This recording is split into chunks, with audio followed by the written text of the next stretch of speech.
Hello guys, welcome to exam bar. दोस्तों, उम्मीद करता हूँ आप सब लोग अपने अपने घरों पर सकुशल होंगे और आपकी स्टडी भी अच्छी चल रही होगी। साथ ही साथ मैं ये भी उम्मीद करता हूँ कि आने वाले एग्जाम्स में आपकी मेहनत रंग लाएगी और आपको 100% सफलता मिल जाएगी। तो दोस्तों, आज की क्लास में हम लोग साइंस का एक टॉपिक लेबर उत्तोलक को डिस्कस करने वाले हैं और यहाँ से बनने वाले सारे फैक्ट्स को देखेंगे, एग्जांपल्स को भी समझेंगे और लास्ट में हम लोग यहाँ से कई एग्जाम्स में जो क्वेश्चंस पूछे गए हैं उनको भी देखेंगे। तो आप इस वीडियो को पूरा देखें और जितने फैक्ट्स हम लोग डिस्कस कर रहे हैं उनको आप नोट डाउन करते हुए चलें। तो चलिए दोस्तों, शुरू करते हैं आज की क्लास और देखते हैं एक एक पॉइंट को। तो दोस्तों, सबसे पहले हम समझ लेते हैं उत्तोलक क्या है। दोस्तों, उत्तोलक एक सीधी क्या एक सीधी या फिर टेढ़ी सीधी या फिर टेढ़ी छड़ है। तो बस इतनी डेफिनेशन हो गई। उत्तोलक एक सीधी या टेढ़ी छड़ है जो किसी बिंदु के चारों ओर स्वतंत्रता पूर्वक घूम सकती है, वो उत्तोलक है। तो अगर हम इसको डायग्राम से समझें तो ये हमने ए बी एक छड़ बना दी और ये एक बिंदु बना दिया और इस बिंदु के चारों ओर ये ए बी छड़ स्वतंत्रता पूर्वक घूम सकती है। तो जब ये इस बिंदु के चारों ओर ए बी छड़ घूम सकती है तो ये ए बी छड़ क्या हो जाएगी? उत्तोलक हो जाएगी। दोस्तों, उत्तोलक एक सरल मशीन का उदाहरण है। कैसी मशीन का उदाहरण है? एक सरल सिंपल मशीन का उदाहरण है, जैसे पुली है, जैसे इंक्लाइंड स्लोप है जो हॉस्पिटल्स में बना रहता है, कुछ इस टाइप का जीना जो बना रहता है हॉस्पिटल्स में जिसपे सीढ़ियां नहीं होती हैं, ऐसा इंक्लाइंड जो स्लोप रहता है, वो सब ये सब क्या है? ये सरल मशीन के उदाहरण है। उसमें से उत्तोलक भी एक है। तो दोस्तों, ये देखिए हमने उत्तोलक सीधी या टेढ़ी छड़ है जो किसी एक बिंदु के परितः चारों ओर स्वतंत्रता पूर्वक घूम सकता है। दोस्तों, ये इसकी डेफिनेशन हो गई। अब हम देख लेते हैं उत्तोलक के बिंदु।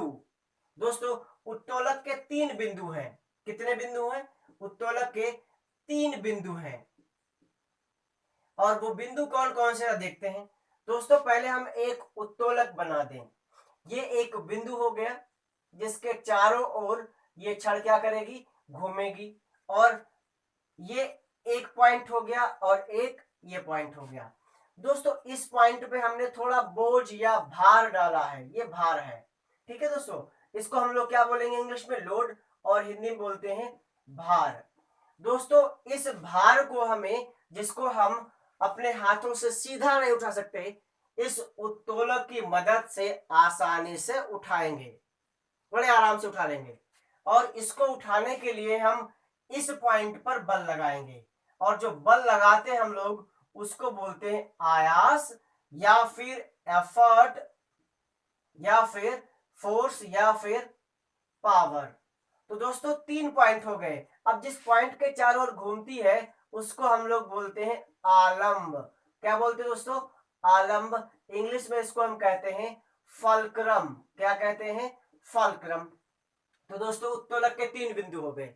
एक बिंदु हो गया जिस पॉइंट पर हम लोग बल लगाते हैं, जिस पॉइंट पर हम लोग फोर्स लगाते हैं इस वजन को उठाने के लिए, उसको हम आयास बिंदु कहते हैं। और जो हमने जिस पॉइंट पर, जिस प्लेस पर भार रखा है, वजन रखा है, उस वजन को या उस भार को हम लोग कहते हैं भार बिंदु। और जिस बिंदु के चारों ओर ये छड़, ये ए बी छड़ घूमेगी, जिस बिंदु के चारों ओर ये ए बी छड़ घूमेगी, उस बिंदु को कहते हैं आलंब, फल्क्रम।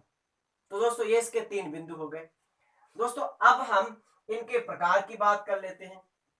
दोस्तों, अगर हम इसके प्रकार की बात करें तो इनके 3 प्रकार हैं। कितने प्रकार है दोस्तों? इसके 3 प्रकार हैं।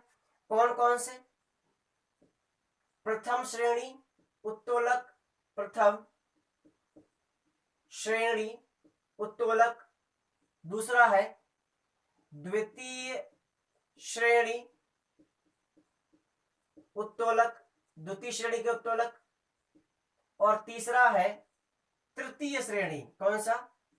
तृतीय श्रेणी के उत्तोलक, तृतीय श्रेणी के उत्तोलक है तीसरे। तो दोस्तों ये 3 श्रेणियों में उत्तोलक को बांटा गया है। अब हम एक एक करके सभी को देख लेते हैं।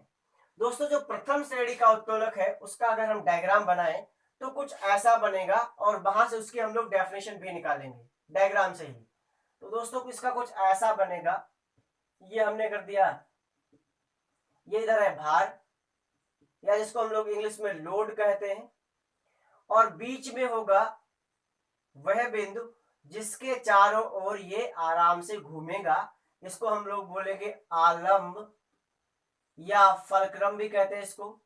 और इस भार को उठाने के लिए यहाँ पे हमें फोर्स लगाना है, तो इसको हम क्या बोलेंगे दोस्तों, इसको हम बोलेंगे आयास। क्या बोलेंगे? आयास। ठीक है दोस्तों।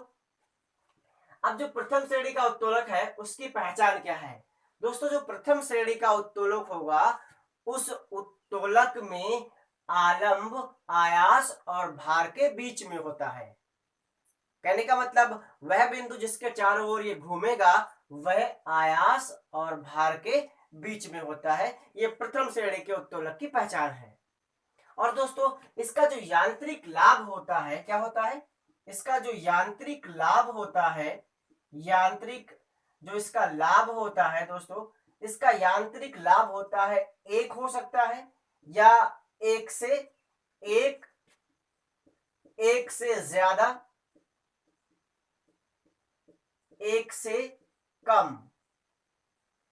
कहने का मतलब इसका जो यांत्रिक लाभ होगा वो एक भी हो सकता है, एक से ज्यादा भी हो सकता है और एक से कम भी हो सकता है। इसके लिए तीनों कंडीशंस पॉसिबल हैं। अब इसके अगर हम एग्जाम्पल की बात करें तो दोस्तों इसके डेली लाइफ के एग्जाम्पल्स बनते हैं। जैसे हम यूज करते हैं कैंची। क्या यूज करते हैं दोस्तों? कैंची। इसको एक टेलर यूज करता है या हम भी अपनी डेली लाइफ में यूज करते हैं। कैंची प्रथम श्रेणी के उत्तोलक का एग्जाम्पल है।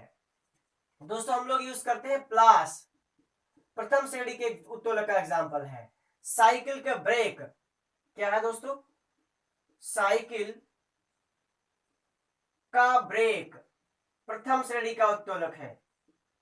अब इसके अलावा और भी हमारे बहुत सारे एग्जाम्पल्स हैं, जैसे डंडी वाला तराजू, डंडी वाला तराजू, डंडी तराजू, या सीसा झूला। सीसा एक झूला होता है।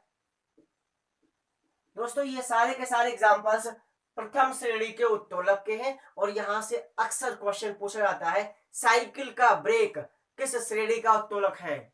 आपका आंसर होगा प्रथम श्रेणी का उत्तोलक है। कैंची किस श्रेणी का उत्तोलक है? आपका आंसर होगा प्रथम श्रेणी का उत्तोलक है। सीसा झूला किस श्रेणी का उत्तोलक है? आपका आंसर होगा प्रथम श्रेणी का उत्तोलक है। दोस्तों ये है कुछ प्रथम श्रेणी के उत्तोलक और उनके एग्जाम्पल्स। तो दोस्तों अब देखते हैं जो द्वितीय श्रेणी का उत्तोलक है उसकी क्या कहानी है। दोस्तों जो द्वितीय श्रेणी का उत्तोलक होता है उसका अगर हम एक डायग्राम बनाए तो उसके डायग्राम में क्या है? उसके डायग्राम में है एक तरफ तो होगा फलक्रम। क्या होगा दोस्तों? इसको हम लोग बोलते हैं आलंब। क्या बोलते हैं? आलंब। और बीच में होगा भार। बीच में क्या होगा दोस्तों? ये हमने इसको भार अटका दिया है, भार या लोड जिसको हम लोग बोलते हैं। और इधर हम लोग लगाएंगे फोर्स, मतलब आयास या बल या फोर्स या पावर,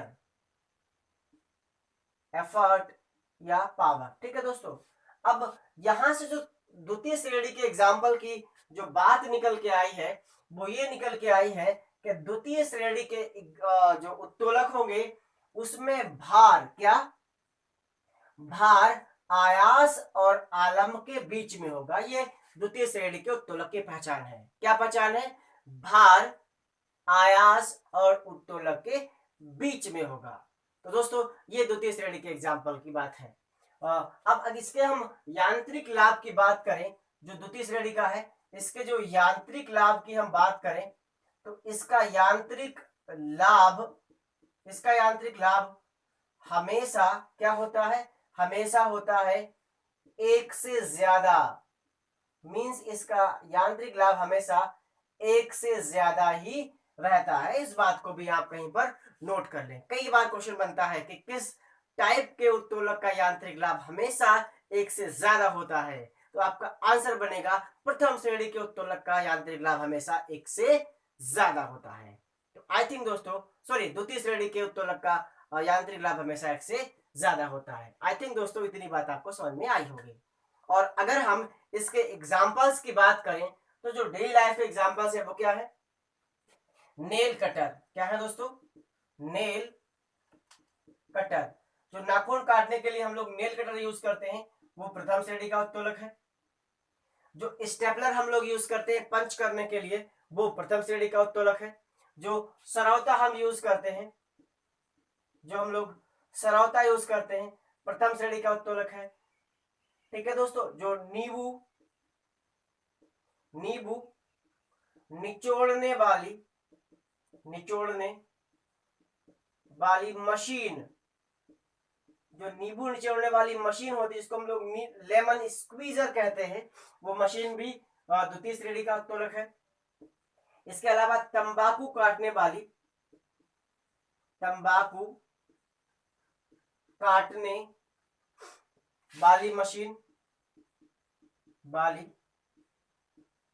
मशीन, ये कुछ द्वितीय श्रेणी के उत्तोलक के बड़े अच्छे एग्जाम्पल हैं। यहां से एक और क्वेश्चन पूछा जाता है।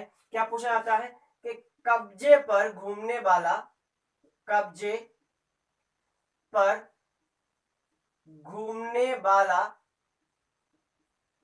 दरवाजा, कब्जे पर घूमने वाला दरवाजा किस टाइप का उदाहरण है, किस टाइप के उत्तोलक का उदाहरण है?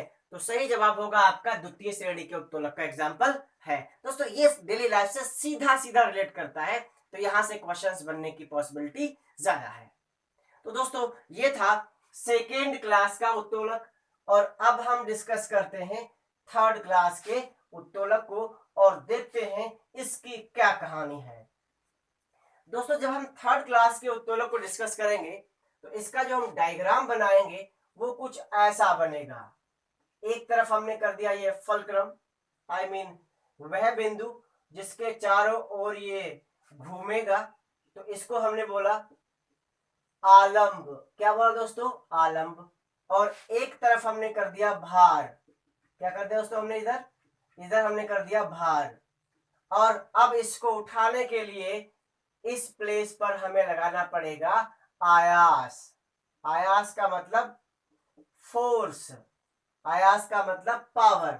तो जो तृतीय श्रेणी का उत्तोलक है उसकी पहचान ये है कि जो आयास होगा वो भार और आलंब के बीच में होगा। कहने का मतलब पावर हमें भार और आलंब दोनों के बीच में लगानी पड़ेगी। और दोस्तों जो तृतीय श्रेणी का जो उत्तोलक है इसका यांत्रिक लाभ, क्या? इसका यांत्रिक लाभ हमेशा एक से कम होता है। क्या दोस्तों? इसका यांत्रिक लाभ हमेशा एक से कम होगा। ये क्वेश्चन भी कई बार पूछा जा चुका है। दोस्तों इसके हम एग्जाम्पल्स की बात करें तो यहां से कई अच्छे अच्छे एग्जाम्पल्स निकल के आते हैं। कौन कौन से? जैसे हमने लिखा मनुष्य का हाथ। क्या लिखा हमने? मनुष्य का हाथ, या क्रिकेट बैट, या फिशिंग रॉड, या हमने बोला और जो किसान का हल होता है, क्या? किसान का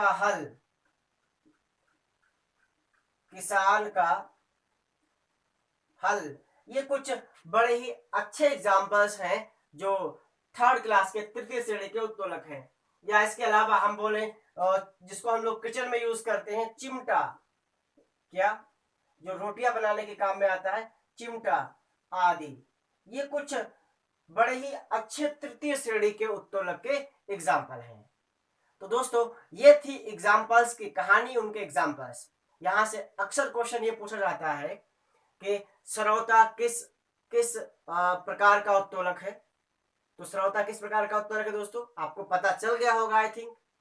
अगर हम आपसे पूछे मनुष्य का हाथ किस प्रकार का उत्तोलक है, ये भी जवाब आपको मिल गया होगा। अगर मैं आपसे पूछूं कैंची किस प्रकार का उत्तोलक है, आपको इसका भी जवाब मिल गया होगा दोस्तों। आई थिंक दोस्तों आपको जो नॉलेज हमने शेयर की है, इंफॉर्मेशन हमने आपको दी है, वो आपको अच्छी लगी होगी। दोस्तों अगर वीडियो आपको अच्छी लगी हो तो इसको लाइक करिए, शेयर करिए। साथ ही साथ अगर आप हमारे चैनल पर नए आए हैं तो इसको सब्सक्राइब भी करें और बेल आइकन को भी प्रेस करें ताकि आपको लेटेस्ट अपडेट मिलती रहे। Thank you. जय हिंद।